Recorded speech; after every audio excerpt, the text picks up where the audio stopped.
All right, starting section 5.5, dealing with complex numbers and roots. All right, so you already defined the vocab words from this section. So we're going to define and use imaginary and complex numbers. Then we're going to solve quadratic equations with complex roots. If you notice, if you're looking at the function f of x equals x squared plus 1, notice looking at the graph that the parabola itself does not cross the x-axis. Therefore, there are no x-intercepts. You can still solve it to find out what its zeros are, but they end up being what we call imaginary. Okay, so this is in your handout. An imaginary number is the square root of a negative number, right? So if you're looking at it, a square root of -1, all right, that's what we call I. That's our imaginary number. You cannot take the square root of a negative number. In the event that we can now, we call it I. It's imaginary. So if you break it down, you always break it down. Break the negative part down. The negative square root of 1, the square root of -1 is always I. So if you have another value times it, so say we have the square root of -2. Square root of -2 is the square root of -1 times the square root of 2. The I, the square root of -1 is equal to I, so you have I times the square root of 2. Even if you do have a perfect square, square root of -4, okay, that equals square root of -1 times the square root of 4. Square root of 4 is 2, square root of -1 is I, so you have 2I. If you're squaring the square root of -1, it's I squared, or anything's, when you square a square root, they cancel each other out, so you are left with the -1. Okay? So let's look at simplifying some of these. Get the idea of the imaginary numbers. Let's dive in, shall we? Express the number in terms of I. So negative square root of -96. So what you always want to start with, factor out your -1. Okay, so 96, if I factor out -1, I'm going to have negative square root of 96 times -1. Now you need to do the product property. Okay, the product property is just figuring out the largest perfect square that comes out so we can work on breaking it down. In doing that, I know that 16 is my largest perfect square. So I'm going to have negative square root of 16 times the square root of 6 times the square root of -1. All right, those are my factors that all this breaks down into. Okay, so my -1 is here. My 96 breaks down into 16 times 6. Okay. From here now, all you're going to do is just simplify it. All right, the square root of 16 is 4, so my first term is going to be -4. The square root of 6 stays the square root of 6. Okay, so that's simplified there. Square root of -1 stays square root of -1. Doesn't simplify any further than that. Now what I'm going to do is I'm going to express it in terms of I. Well, I know that the square root of -1 is what I is equal to, so I replace it there. So my answer in terms of I is -4 times I times the square root of 6. But we're not done there. Let's look at another one. All right, so I have a 5 out front, so the negative square roots of -121. All right, so step 1, factor out the -1. So it's going to be the square, 5 times the square root of 121 times -1. All right, product property, split it up. I already know 121 is a perfect square. Okay, so it's 5 times the square root of 121 times the square root of -1. Simplify that. All right, the square root of 121 is 11. So now I have 5 times 11 times the square root of -1. Simplify that again by multiplying the 5 and the 11 gives you 55 square root of -1. And then writing it in terms of I, square root of -1 is equal to I. So it's 55I.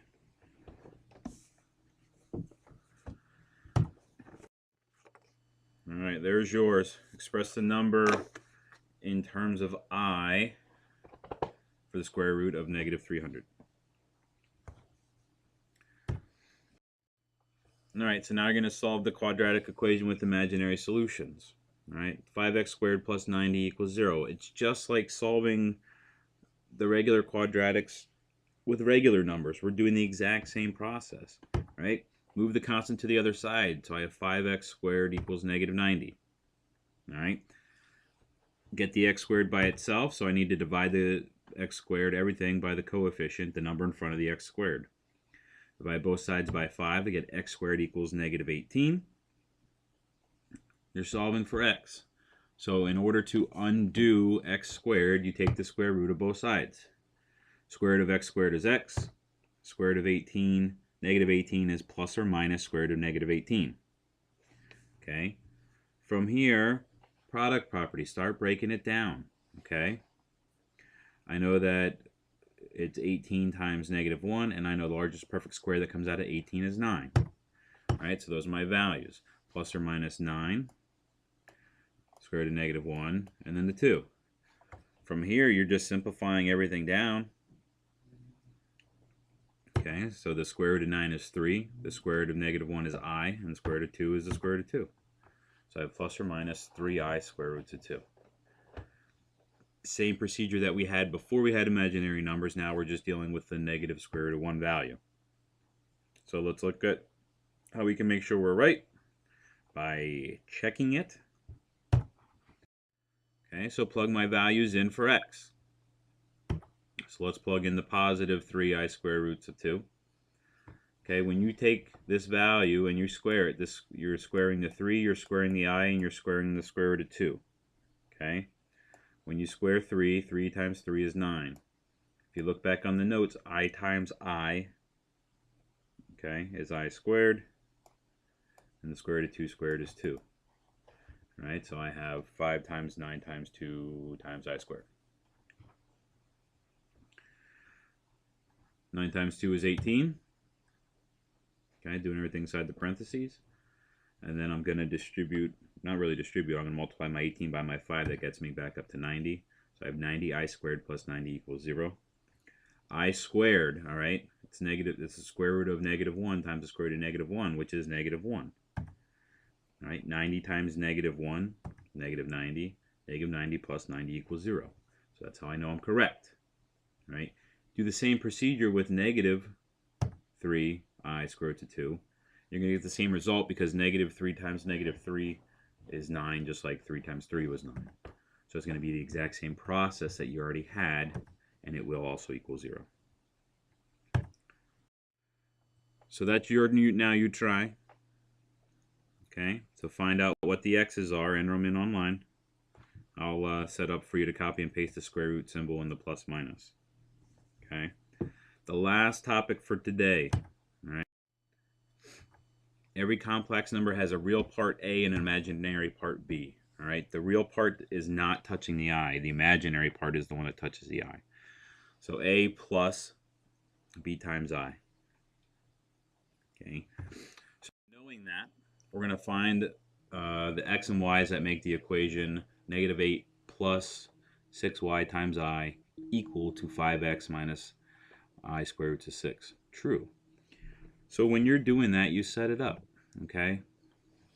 Your real part is the part not attached to the I, so that would be my negative 8 and my 5x. That's my real part. And then the parts touching the I, the 6y and the negative square root of 6, would be my imaginary part. So in order to solve this, just set each part equal to each other. Okay, so set the real parts equal to each other. That's your first step. So it gives me negative 8 equals 5x. Solve for x, so I divide both sides by 5. I get x equals negative 8/5. Now you want to solve for the imaginary part. So you set 6y equal to negative square roots of 6. Divide both sides by 6. That's how you solve for y. So y equals negative square root of 6 over 6. Not overly complicated. Just make sure you're understanding which part's the imaginary part and which part's the real part to set equal to each other. So let's look at another one just to make sure. Okay. So identify the real parts. So the parts not touching the I. So you have the 4x and the 2. All right. Those are your real part. And the parts that are touching the i's are your imaginary part. So your 10 and your negative 4y.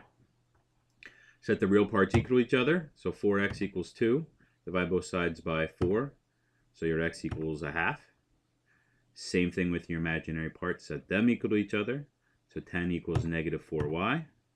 Divide both sides by negative 4. Make sure you simplify it down. Y equals negative 5 halves. There's your you try. Find out what your x and your y equal to. Center them on line.